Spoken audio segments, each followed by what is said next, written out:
The two cases we're looking at here are almost identical. In fact, the court even mentioned that the case Commonwealth v. Philip Marquis is similar to Commonwealth v. Donald, so we'll focus on the latter. The defendant, Dean Donald, is charged in the Lowell District Court with carrying a firearm without a license under GL 269, Section 10A.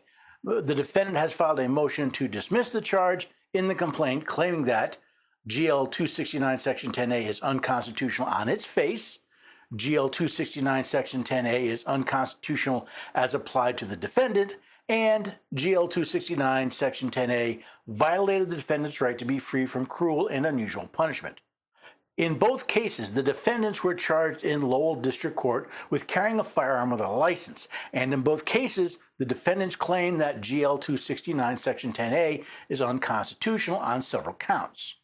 So what is general law, or GL 269 Section 10A?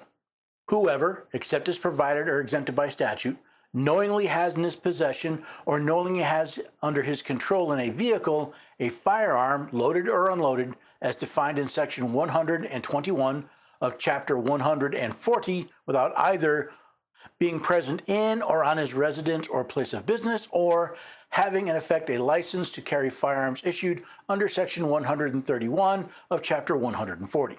See, under Massachusetts law, possession of a firearm without a license is prohibited. While the law provides some exceptions, the fact is Massachusetts law generally prohibits the bearing of a firearm. What arguments did the defendants make that GL 269 Section 10A is unconstitutional? The defendant, in his memorandum in support, advances arguments that GL 269 Section 10A impermissibly infringes on the Second Amendment of the U.S. Constitution. GL 269 Section 10A impermissibly shifts the burden of proof onto the defendant to prove that he was in fact licensed.